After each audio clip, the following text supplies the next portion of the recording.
Hi everybody, we're going to be looking at Chapter 3 in Money in Schools today for our school finance class. So we're going to look at basic funding structures. This is something that's important if you're going to be a building principal and definitely if you become a superintendent. You have no control over the funding.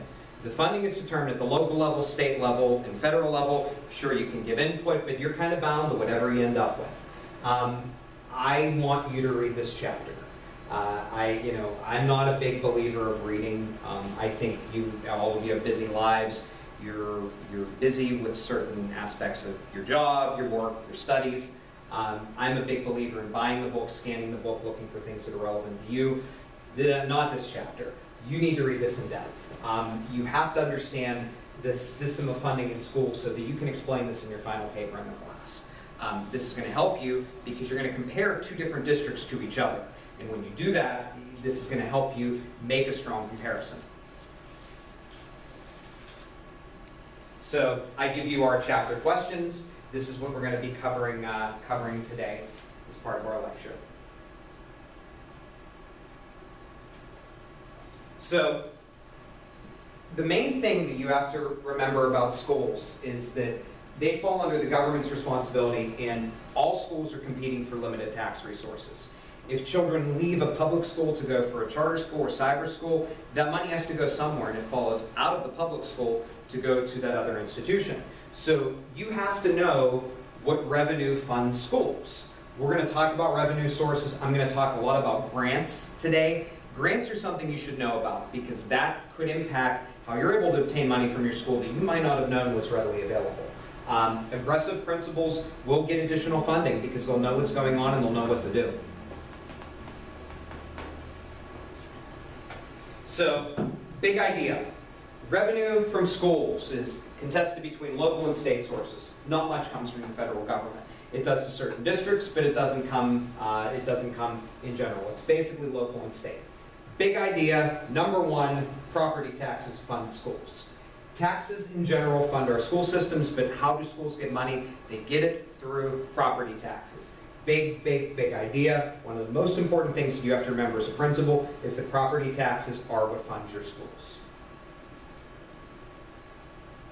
So the other textbook, I cover the state, local, and federal tax system.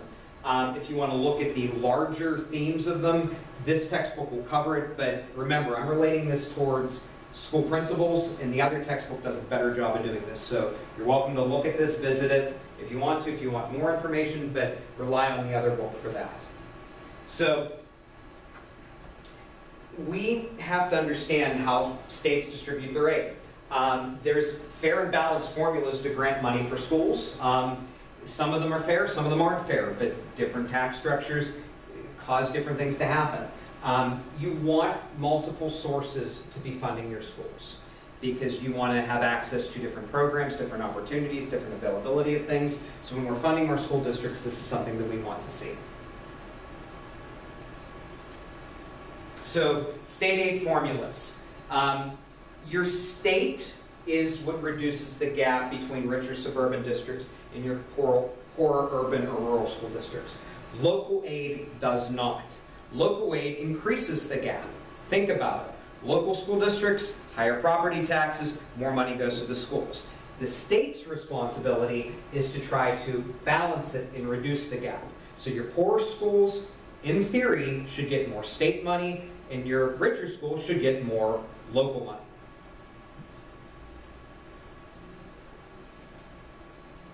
So I'm not going to hold you accountable for historical funding issues in schools. Basically, in the textbook, there's 3 pages that go over the historical funding structures of schools. That's more doctoral level information. You can look at it, you can read it, but I'm definitely not going to put that on a quiz or a test. So what I want you to know is this. This is a big idea. I will have this on the quiz. You need to know the different types of grant systems that exist in schools. I'm going to talk about each one. And this does benefit you as an administrator, so we're going to cover all of these so that you have a better understanding of them. So, flat grants. Flat grants gives everybody the same amount of money.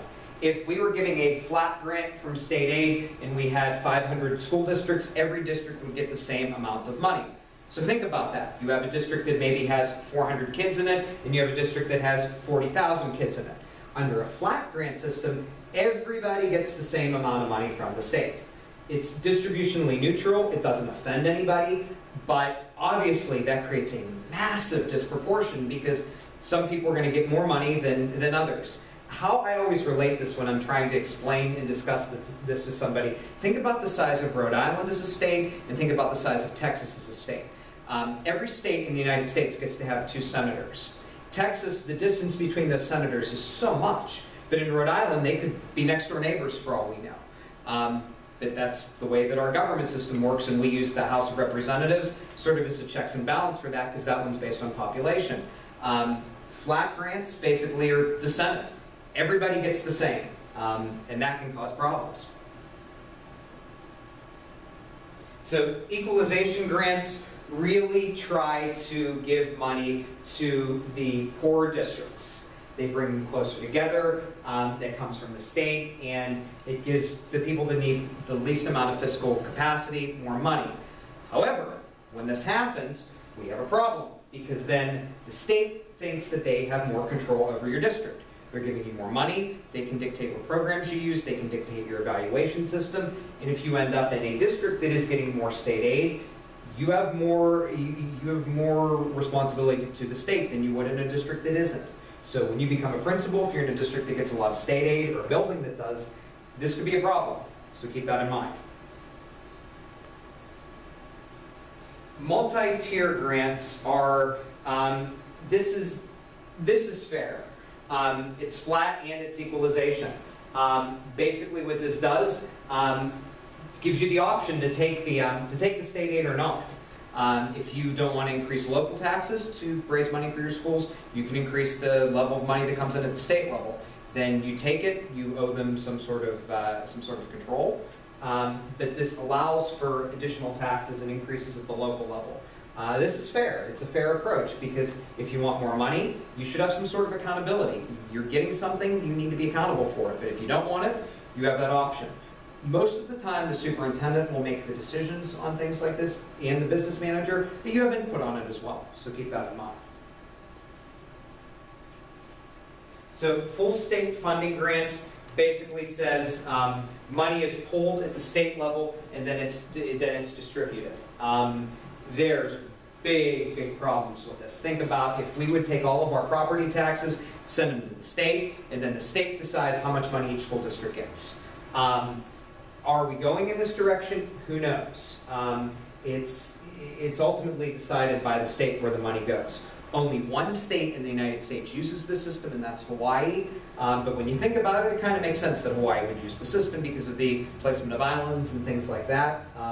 But this could be a problem because, you know, are we balancing where the money's going? Yes, but some schools are probably not going to have access to resources. This is something that I would be concerned would lead more affluent parents to private schools and privatization of schools. So that could be a challenge as well. So local school districts under this case are hesitant to relinquish control. We're not going to see it for a considerable amount of time in our system. Hawaii is the only state that uses it, but I actually can justify Hawaii using it.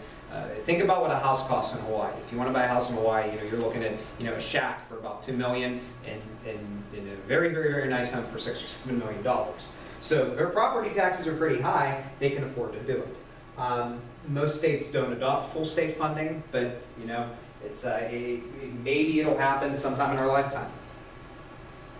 So you know, if you end up in a political position, you need to ask yourself, is this fair? Would this be something you want to do? Some people argue social justice, yes, you should do it. Some people argue, if I have the money to send my child to an affluent school, I shouldn't do it. Is there a right answer? No, but something to think about, something to consider. So, we basically are looking at horizontal fairness and how children should be funded as equals, and this is done through need and cost equalization, and I'll talk a little bit about those. So every child is required by federal law to have appropriate education. Most of the time, we are focused on the kids that are at risk. These are kids that are in academic failure. And I give you an example of what that means, and you should all know this from your other classes. You're looking at kids from low-income families, SPED students, ethnic minorities, ELLs, urban children, and children with parents with low educational attainment. Basically, what you need to know, though, is this gets priority. If you have a high population of SPED, a high population of ELL in your building, the money will go here before it goes anywhere else. And that's fair, but it's going to impact what you do with other programming. So that's always a consideration. So as of 2009, 35 states gave breakfast or dinner programs or additional reading programs, and they try to do this to reduce social and economic inequality. And it's a good thing. I think if all schools could do this, this would be fantastic. So different states and different regions need different money and different personnel to support bilingual education.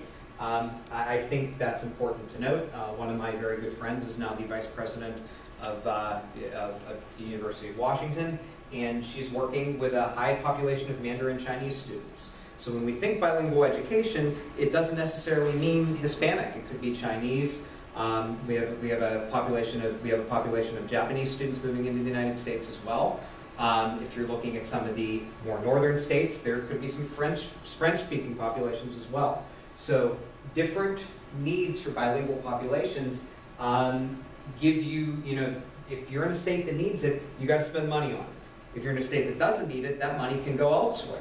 But if the state grows in a bilingual population and they didn't expect to, or a district does, then that's more money that has to be spent that you probably didn't expect. So special education, really it comes through the severity of disabilities. It's funded through categorical aid. Teacher instructional units basically allocate how much money goes to special ed. It's a visible need in programs and in programming, and it's important that money goes in the right locations to certain special education programs. So, cost equalization. I want you to note that cost equalization are your rural districts, which some of you probably living here have experience with.